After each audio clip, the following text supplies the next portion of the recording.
This week. You know, we know that reading, writing, and arithmetic is the foundation of a good education. But keeping well-rounded is important for intellectual as well as artistic growth. And tonight, Jessica Formoso has more on a program that's turning a public art project into a chance to learn about music.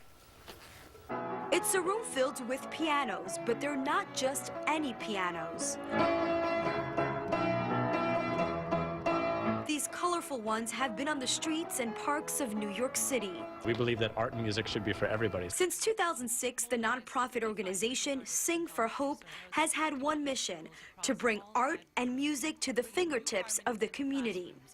The Sing for Hope pianos is one of their largest programs, and this is now one of the largest public art projects in the world. So after this past summer, we've placed 400 individually designed Sing for Hope pianos in a single city here in New York. If you're wondering what happens to the pianos once they are removed from the parks and streets, these pianos get delivered to the people that need them most. So public schools, healthcare facilities, dementia centers. 50 of these pianos will be placed in New York City public schools. It's a partnership Sing for Hope has with the Department of Education for 2 years now. Schools will tell us we were able to start our first chorus program since we received this piano. There's a lot of change going on in our world, and we understand, especially in the education world, art and music is one of the first things to be cut.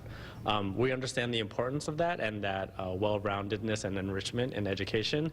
And no matter what's going on in the school system, we hope that programs like ours are ways that we can help out, fill in those gaps and those holes. Artists volunteer their time to design these unique pianos. Christopher Spinelli of Brooklyn is one of them. I'm very happy that it's going to a public school. Both of my children attended public grammar schools, and I know that the arts were not something that were always in the forefront. So it's great to see a focus on music, in this case kind of merging the visual arts with music, so they get a painted piano, which is great. Sing for Hope also sends volunteer artists, singers, and actors to public schools and healthcare centers to bring some joy to those who can't get to them. In Lower Manhattan, I'm Jessica Formoso, Fox 5 News. Jessica, thank you very much. Very exciting topic. My guest is joining me right now. This is Camille Zamora, co-founder, co-executive director, Sing for Hope. What a great program. Good to have you here, Camille. Thank you. Great to be here. An opera singer. I am. My gosh, I can understand the passion. You and your co-founder, right? Yes. That's how it all started? Absolutely. Monica Eunice and I, my fellow soprano, yes, fellow Sing for Hope co-founder, we met as students at Juilliard, and we bonded over the fact that we love to sing, obviously, but also that we had this interest in bringing art outside, literally outside, into the world, putting it in the stream of life, in parks and in schools. Well, you and do hospitals. so many wonderful projects that we applaud you. And this youth outreach is very important. This piano program is fabulous, and it's free, open to all the students. I love this. Absolutely. So I think some New Yorkers know of the Sing for Hope pianos as being this great thing that happens in the summertime. Right. We place artist-designed pianos throughout the 5 boroughs, all parks and public spaces filled with music and art through these pianos.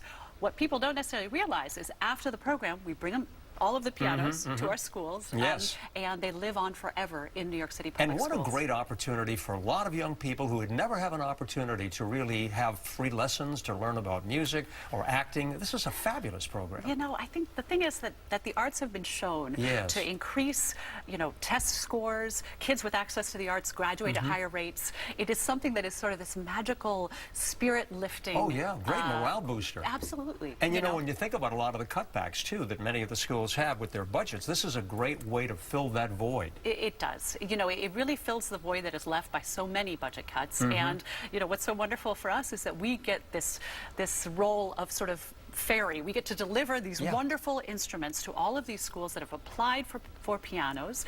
We receive hundreds of applications. We choose 50 of the most deserving schools. Wow. And for 86% of these schools, they're receiving a piano for the first time. Isn't that fabulous? And it really changes the school environment. I'm sure there are a lot of success stories. I mean, kind of in general, tell me some of the feelings that you've seen. You know, for so many of these kids, it really is the first time they're having access to live arts. Many of the kids have actually never even touched a piano before.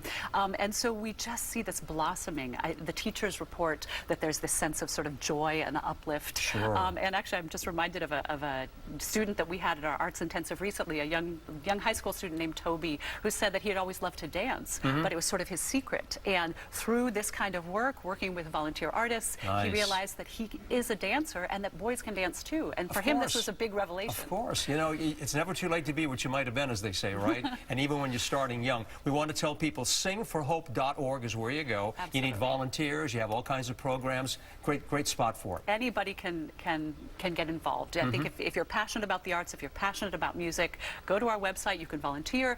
Kids have access to our Youth Corps program, and of course we're donor supported. So any extra donations always help. Congratulations, and looking forward to the new school year ahead too, right? Thank you, Ernie. All right, Camille Zamora, thank you so much for joining us. Come back again. Thank you so much. Give us a song, a little quick note. One note.